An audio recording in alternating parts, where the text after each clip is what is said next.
do you think there's a risk in this going kind of too far, this work, in the sense of, years ago, I first learned about trauma from Paul Linden, one of my teachers, who's big in trauma educator. And at the time, it was really rare. It was, I was into it before it was cool. It's like being a hipster with a band. And then it kind of got popular.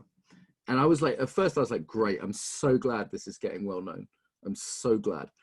And I still would like it to be just education in schools as a common thing. And certainly for any meditation teacher or yoga teacher or aikido teacher, anyone that works with the body, should be standard. Like, why is there no module on this in every yoga teacher training? I still think it should just be mandatory. And then I've also seen a way in which it's going a bit far. I'm seeing people beat each other around the head with it. They're using it, this sort of victim culture, or using it as a way to attack other people, sort of weaponize trauma. But that's a kind of fairly new phenomena. So I'm still trying to get my head around what that is. Any thoughts on that? Oh, 100%. This can absolutely go too far, and it's something that I've been concerned about. So I'm in the conversation with you, put it that way. There's a term called concept creep. Have you heard of this? Yeah. I've forgotten do you remember the name of the person who came up with that concept creep? No, but I've seen it. It's like violence used to mean hitting someone. Now it means saying a word someone doesn't like. Exactly. So what do we mean by safety, unsafety, trauma? I mean, it's often terms used in the humanities that we're looking at, but trauma is another one. Trauma used to mean one thing, and now it can mean, that traffic jam was really traumatic.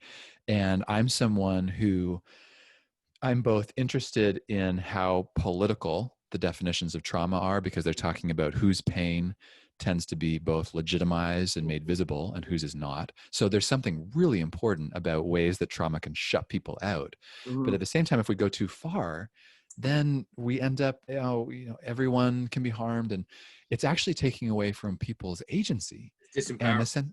What's that? It's disempowering when it's taken. It's disempowering. Yeah. Oh, you're traumatized, or I'm traumatized.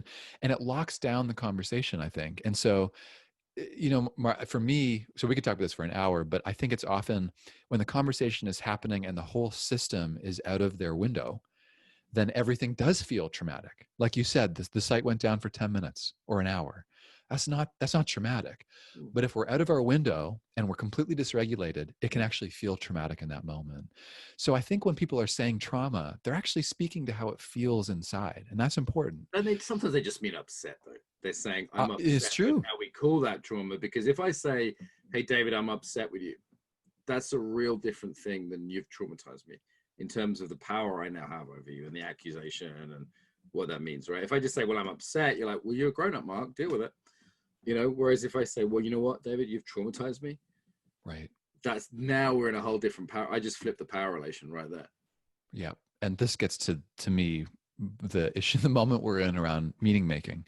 And there's so much being up for grabs. I mean, to your point, I'm reading a book right now by a person named Sarah Schulman, Schulman, called Conflict is Not Abuse. Nice. Yeah. I think I get the book just as a line. Hearing that. Right? Isn't that it? It's just, we're in conflict. That doesn't mean it's abuse. Exactly. And so I'm with you. I think it can. This is where I have to always say right up front, hey, everyone, just because I'm talking about trauma-sensitive mindfulness, it doesn't mean that I don't think that people should be uncomfortable. It doesn't mean that I think we need to do away with teachings that actually can lead people to edges that are challenging and difficult. I'm not just trying to coddle people. And I'm really interested in this conversation. So it sounds like something you're seeing too, that this feeling of coddling. As soon as you came on, I was immediately reassured, because you didn't have the embodiment of someone who's using trauma as a stick to beat people with, or using it as an excuse for their own bullshit. There's a feel to that I've come to recognize. And there's a feel for teachers like yourself, or I don't know, other people I respect in the field, David Treleaven or Stephen Porges, and I go, okay, you're not doing that. Actually, it's kind of interesting. It's almost like, now I'm safe. As opposed to with the other guys, I'm like, whoa, okay, now I have to be very careful. I just entered a minefield is the feeling I get.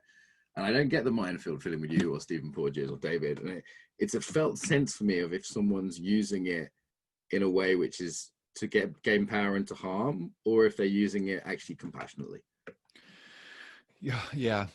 And this gets into where I'm seeing both people in communities who are starting to use the word trauma to gain power, which I actually understand and support. Mm. I'm like, oh yeah, if you've been targeted and disempowered for decades and centuries, of course you're going to pull in a term that everyone goes, whoa, hey, trauma, we need to talk about this. So this to me it is being worked out on a collective scale in a big way right now around power. We talk about Me Too movement, Black Lives Matter. I mean, it is up. I'm sure it will be up in the conference in a big way, people talking about power and how this plays out with the body and trauma. So, but I'm with you. It is a feeling. And I know the same feeling where I'm like, ooh, is someone going, are we going to be taking people out here? And are there people that are disposable here inside this conversation, which that's not an ethic that I hold. It's interesting. The head of the trauma and social change channel, which is a wing of the conference, is a Russian friend of mine, and she's gay. Being a lesbian in Russia isn't so easy. And right. I kind of had to explain the situation in America and Britain. I took her aside and said, look, this is what you're going to deal with. Because she was bumping into it all the time, and we tried to make space. I think we have made space, actually, like some really good talks and, really good speakers talking about kind of like racial elements of trauma, all bodies, body acceptance, so many aspects of it. And, Julie's really made a lot of good space, which I think is very valuable.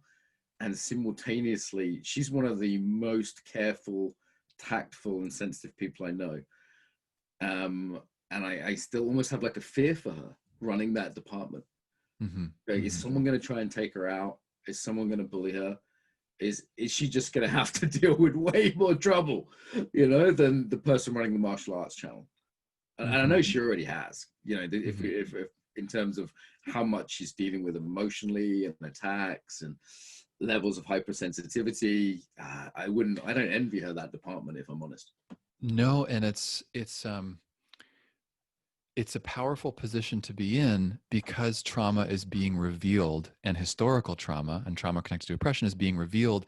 And so the person, I think, who's naturally in a position of authority, or even just the one who's in front of us, is often the person who will be on the receiving end of a lot of frustration or intensity. And I think this gets back to the embodiment. How do we hold that? How does anyone as a leader hold enough space and keep a big enough window to make room for the legitimate harm and pain, and at the same time have boundaries and say, I'm not just going to be a punching bag right now? And that is effing hard. That is a hard thing to do. I don't see it done very well. I don't know if I've pulled it off, but it is hard. It's rough, Ryan. One thing I've learned is to go, okay, this isn't personal. I'm all men to you, or all white people, or all whatever the group is, right? All older people, whatever it is. I'm all I'm all men to you right now. And there's a history to that. There's a weight to that I'm not responsible for personally. So justice cannot be enacted upon me as revenge. That's unjust. There is no group punishment allowed. And I also want to be compassionate for the fact that history is there and it can't be ignored. And I think trying to hold both of those two simultaneously is a tricky thing for a leader.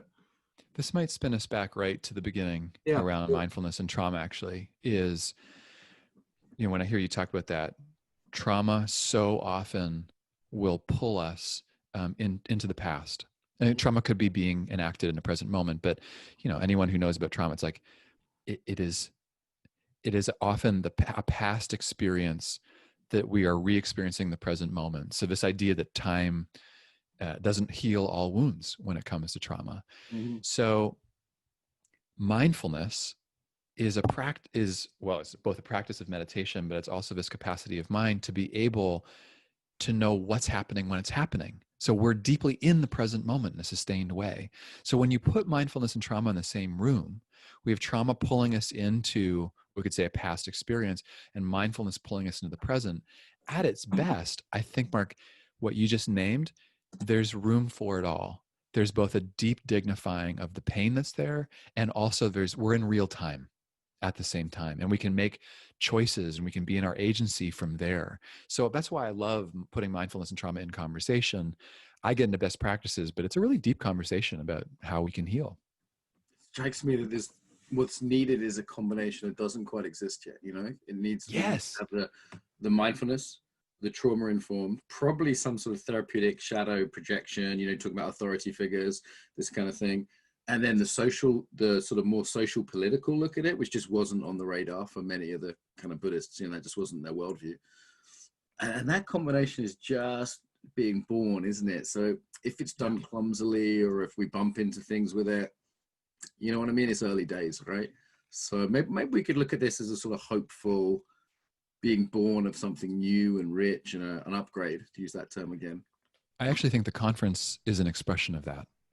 When I've looked and took a moment to see the different speakers and who's all come together and what's happening inside of this system that is it is now born and then it will die. It's just, it'll have its arc.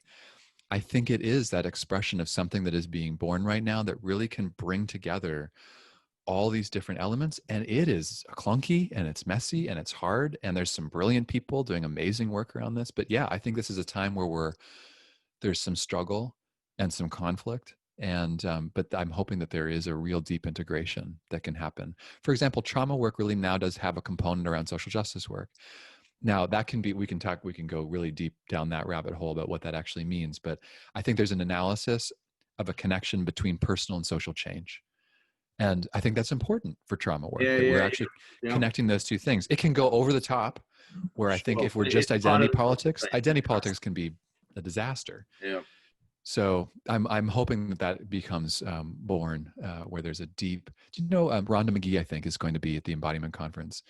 And she's someone who is an amazing, she's a lawyer, African-American woman who can embody both the understanding, the truth that we're all the same, and the reality that we're treated differently based on who we are. And she can hold both. And that's amazing. I've come to the conclusion we need to hold three things simultaneously. It's like the individual in front of me, the social reality that we are treated differently and have different histories, and the spiritual reality that we're all one. And trying to hold those three things simultaneously, like David is an individual. David is also, I'm looking at your surname. Okay, there's probably some kind of history there, some kind of group membership there that I'm not yet aware of that might be worth me knowing about if we're going to work together, and maybe you've had different life experiences than me. I don't know your sexuality, for example. Like maybe that's you may have had like Julia, a very different experience than me, right. And you're just David. Right. And there's the mystical spiritual level. That's right. So it's like, if one of those is missed, there's a real problem. Oh yeah, right. There can be we bypass, right? If we're just going spiritual, then it doesn't hold a lot of water. Spiritual bypass. If we're just going group identity, it's the social justice swamp, right? There's Ray Johnson, who I adore, who's also speaking at the conference, talks about the swamp, everyone hitting each other over the head in the swamp. And then if we just do the individual level, again, we've missed all the beautiful stuff and the social stuff. I have one question for you there. I really feel what you're saying about those three. And the swamp that you're naming, what I see is a moment of reckoning where people are really trying to grapple with identity. And you're right, if we go way too far, if it's only group identity, if we go so far down that road that that's all it is, and we lose sight of the other two that you're naming, I do think it can get swampy. At the same time, I also see a number of people with deep sincerity, and groups too, who are really trying to work this and grapple with it in ways that I feel are so powerful and transformative, but it feels messy at times. So I'm trying to see, I'm trying to give a lot of space to it and see if this could be the next 5 to 10 years, and not just say, hey, come on, we need to be with these three. I'm trying to leave room for the swamp. And at the same time, it's I'm seeing organizations that sometimes end up drowning in the swamp, which is really painful to see because they're doing great work. So I'm curious how you're thinking about it and even how it's playing out in the conference. Or for me, it's definitely that element is definitely an important part of the picture, and we are addressing it in the conference, making space for it, putting resource behind it, money where our mouth is, kind of thing. Leadership as well. And I'm reluctant when I sometimes hear reckoning. It sounds like, okay, I hear people say it has to go this way before it can go the other way and stuff like that. And I go, the whole group punishment thing. And I've also seen how some of these things play out in Eastern Europe. So I'm a student of communist history, particularly my wife's Ukrainian. And when we start looking at people in terms of group membership, say, well, he's a kulak, therefore we have to kill him because his group are evil. That ends in horror is how it ends. It ends Yes. horror. Yes. So Yes. I don't want to end on that horror. So yeah, that's the dangerous, right? There is danger when we're reduced to group identity going down that road. There's some really, yes, incredibly painful histories there. So yeah, here we are. We're in it. Whew, this is David. Geez, I feel like we could do another hour. I hope we become friends. I definitely hope I see more of you at the conference and, you know, other professional situations. This has been good. And yeah, I need to run now. So someone waiting for me, but so I need to wrap this up. David, so when are you on at the conference? As we're going to rush this out. Yeah, I believe the first day, it was Wednesday. I can look it up on right launch here. day, so that's Wednesday, right. the 14th, October 14th. Yeah, there we go. That's 6 p.m. UK time, 10 a.m. Californian time, I believe. Yeah, so, I'm going to really break this all down, but specifically around mindfulness and meditation. So I'm looking forward to look it. at your website; it's really nicely put together. There's cool. Thanks. There's resources there, and that's. Do you want to say and spell your name so people? Yeah, sure, for sure. It's davidtreleaven.com. So it's David, TRELEA, V as in Victor, EN as in Nancy.com. Yeah, please check it out. We got a newsletter and a podcast. So. And I do recommend David's book. Personally, I think it's been mandatory reading for anyone who's doing mindfulness, yoga, aikido, any of those arts that work with the body. So, David, really enjoyed this. At the end of a long, good day. A nice cherry on the top. Thank you. Thanks, Mark. Appreciate it.